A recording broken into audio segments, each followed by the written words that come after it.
Rakhi Jasvika hot touching love story భాగం 32. ఇంకోసారి నాకు ఈ విషయాలు చెప్పవలసి వస్తే ఇంత కూల్గా చెప్పను, 4 తగిలిస్తాను, మైండ్ ఇట్ అన్నాడు రాఖీ. దారి పొడవునా అతడు క్లాస్ తీసుకుంటూనే ఉన్నాడు. అతడు చెప్పేది వింటూనే నాకే ఎందుకిలా అవుతోంది మనసులో వాపోయింది జస్వి. పార్టీకి వెళ్ళేటప్పుడు ఎంతో హ్యాపీగా వెళ్ళాను. ఆయన కూడా రొమాంటిక్గా ఉన్నారు. ఇప్పుడు ఆయన మూడే కాదు, నా మూడ్ పాడైంది, బాధపడింది జస్వి. ఇల్లు రాగానే కారు దిగి ఇంట్లోకి వచ్చిన జస్విని చూసి, ఏ మధ్యరాత్రినో వస్తారనుకున్నాను, పర్వాలేదు తొందరగానే వచ్చారు. హాల్లో కూర్చొని ఉన్న ఇంద్రాణి ఆమెను చూసి వెటకారమాడింది. అన్యమనస్తకంతో ఉన్న జస్వి ఆమె మాటల్ని పట్టించుకోకుండా తన గదికి వెళ్ళి విసురుగా తలుపు వేసుకుంది. దీని మొగునికే అనుకుంటే దీనికి కూడా బలుపు ఎక్కువే ఉంది. తలుపు శబ్దం విని పళ్ళు నూరుకుంది ఇంద్రాణి. కార్ పార్కింగ్ చేసి వచ్చిన రాఖీ తలుపు తోసుకొని లోపలికి వచ్చాడు. జస్వి గదిలో కనిపించలేదు. అతని కనుబొమ్మలు ముడిపడిపోగా అతని అడుగులు బాల్కనీ వైపు పడ్డాయి. బాల్కనీకి అటు చివరన నిలబడి ఆకాశం కేసి చూస్తోంది జస్వి. అమావాస్యకి ముందు రోజులు కావడంతో బయట అంతా చిక్కని చీకటి అలుముకొని ఉంది. అచ్చం ఆమె మనసులా. మినుకుమినుకుమంటున్న నక్షత్రాల వెలుగు తప్ప మరే వెలుతురు లేదు అక్కడ. రాఖీ చిన్నగా వచ్చే వెనక నుండి ఆమెను హక్ చేసుకున్నాడు. ఉలిక్కిపడి తల పక్కకు తిప్పి అతనిని కంటి కొసతో చూసింది జస్వి. అతడు ఆమె భుజం మీద తన గదవను ఉంచి, నా రాకను కూడా గమనించనంత డీప్గా ఏం థింక్ చేస్తున్నావు? లో వాయిస్తో మృదువుగా అడిగాడు. ఆమె తల అడ్డంగా ఆడించింది. ఇలా చేస్తే నాకు నచ్చదని ఎన్నిసార్లు చెప్పాలి నీకు? చిరుకోపం చూపించిన అతడు ఆమెను తన వైపుకు తిప్పుకున్నాడు. ఆమె కళ్ళు కన్నీళ్లతో నిండు కుండల్లా ఉన్నాయేమో. రెప్ప వాల్చగానే అవి జలజల బుగ్గల మీదికి రాలాయి. అసహనంతో ఇప్పుడివి ఎందుకు అంటూ ఆమె బుగ్గల మీదికి చేరిన తడిని తన చూపుడు వేలుకు అంటించుకొని ఆమెకు చూపించాడు. మనసు భారమైన వేళ ఆమెకు మాటలు కరువయ్యాయి. అతని వీపు చుట్టూ చేతులు వేసి అతని హృదయంపై తలపెట్టుకుంది జస్వి. ఎడారిలా మారిన ఆమె మనసు ఇప్పుడు ఓదార్పును ఆశిస్తోంది. కానీ అతనికి ఓదార్చడం చేత కాదు. ఆ విషయం అతనికే కాదు, ఆమెకి తెలుసు. ఆమె బుగ్గల్ని తడిపిన కన్నీళ్లు ఈసారి అతని హృదయాన్ని తడిపాయి. విసుగ్గా ఆమె భుజాలు పట్టుకొని వెనక్కి జరిగాడు రాఖీ. ఇక నువ్వు మారవా? విసుక్కున్నాడు అతడు. నేనేం చేశాను? తడితేరిన కన్నులతో బేలగా అతన్ని చూసింది జస్వి. మరింత విసుగ్గా ఆమెను చూసి ఉఫ్ అని తన అసహనాన్ని గాలి రూపంలో బయటికి వదిలి అక్కడి నుండి అతడు ముందుకు కదిలి వెళ్తుంటే వెళ్ళనివ్వకుండా ఆమె అతన్ని వెనక నుండి హక్ చేసుకుంది. తన ఎదపై చేరిన ఆమె చేతులపై తన చేతులు వేసి, చూడు జస్వి, ఏదైనా మనసులో ఉంటే చెప్పేయ్, అంతేకాని ఇలా మూడిగా ఉండకు అన్న అతడు ఆమె నడుము చుట్టూ చెయ్యి వేసి ఆమెను తన ముందుకు తెచ్చుకున్నాడు. ఆమె చూపులు అతని ముఖాన్ని కాకుండా అతని పాదాలను చూస్తున్నాయి. ఆమె ముఖాన్ని తన 2 చేతుల నడుమ ఉంచుకొని లుక్ ఎట్ మీ అన్నాడు. అయినా ఆమె అతన్ని చూడలేదు. ఏదైనా తప్పు చేశావా? అది నాకు చెప్పడానికి ఇబ్బంది పడుతున్నావా? అతని కంఠం ఆ చీకటి రాత్రిలో కన్నుమంది. గబుక్కున వాలిన తన కనురెప్పలను ఎత్తి అతన్ని సూటిగా చూసి లేదు లేదని కంగారు పడింది జస్వి. మరైతే ఎందుకిలా నేలచూపులు చూస్తున్నావు అంటుంటే అతని కళ్ళు చిన్నవైపోయాయి. మీరు కోపడను అంటే చెప్తాను, నంగిగా అంది జస్వి. అది ఇప్పుడే ఎలా చెప్పగలను? నువ్వు చెప్పే విషయాలను బట్టి ఉంటుంది. భుజాలు కదిపాడు అతడు. తల అడ్డంగా ఊపేసి, విషయం ఏదైనా సరే మీరు నన్ను కోప్పడకూడదు. అలా అని మీరు ముందు నాకు మాటివ్వండి. తన కుడి చేతిని ముందుకు చాపింది జస్వి. అలా నేను మాట ఇవ్వను. విషయమేమిటో త్వరగా చెప్పు. అనవసరంగా నాకు కోపం తెప్పించకు అంటూనే అతడు ఆమెను కోపగించుకున్నాడు. ఆమె తన కింది పెదవి ముందుకు తెచ్చేసి ఏడుపు ముఖం పెట్టింది.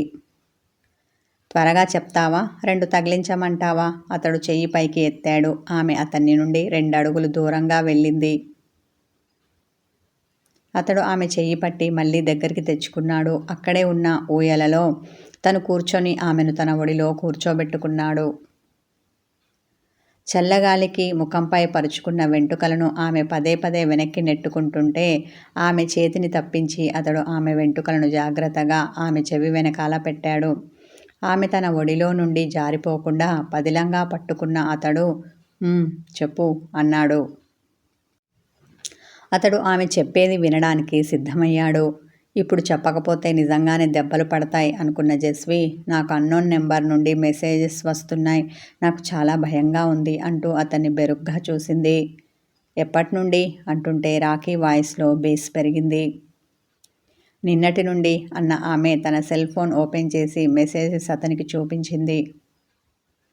అది చూస్తుంటే అతని కనుబొమ్మలు ముడిపడిపోగా సెల్ ఫోన్ తన చేతిలోకి తీసుకున్నాడు.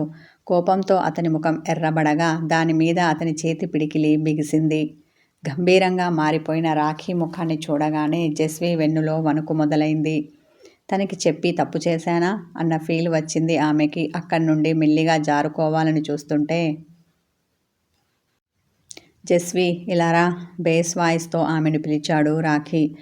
ఆమె అడుగు ఆగిపోగా గొంతులో గుటికపడింది. ఆమె వెనక్కి తిరిగి చూడకుండానే వాష్రూమ్కి వెళ్ళాలి అంది. ఇంతకన్నా బెటర్ అబద్ధం ఆమెకప్పుడు గుర్తుకు రాలేదు. సరే వెళ్ళు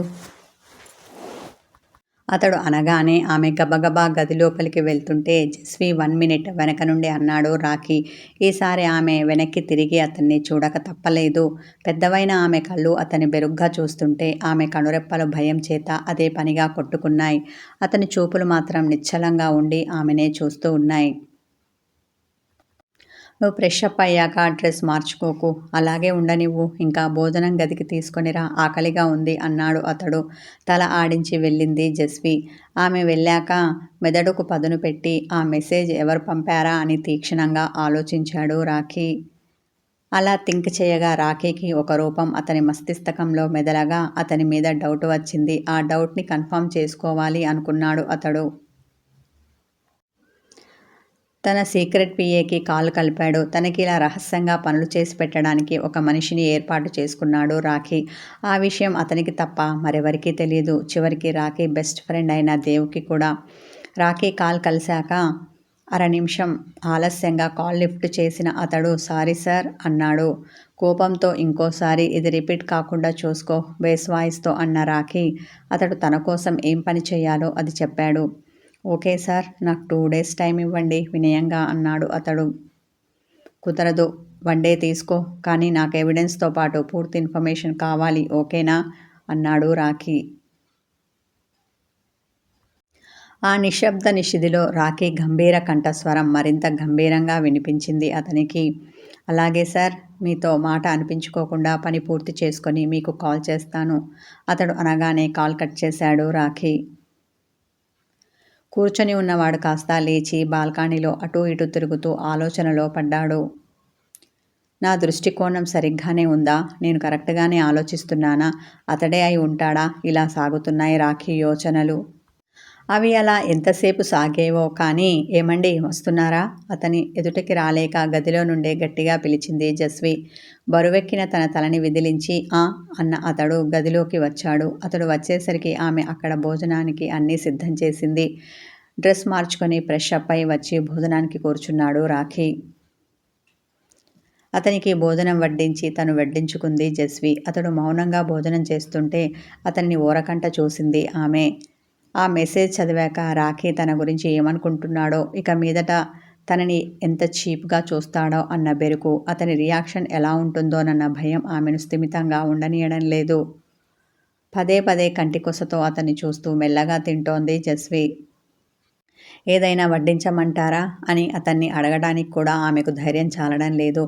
అతన్ని అడగకుండానే తనకు తోచింది వడ్డిస్తోంది జస్వి.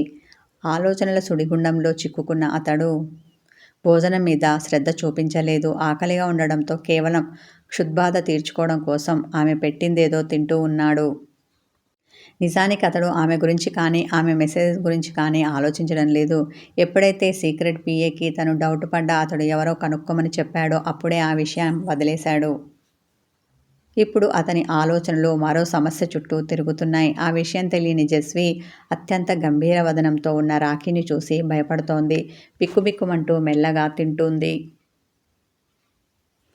అయినా భయం చేత ఆమెకు ముద్ద గొంతు దిగడం లేదు. బలవంతంగా మింగుతుంటే ఆమెకు పొల మారింది.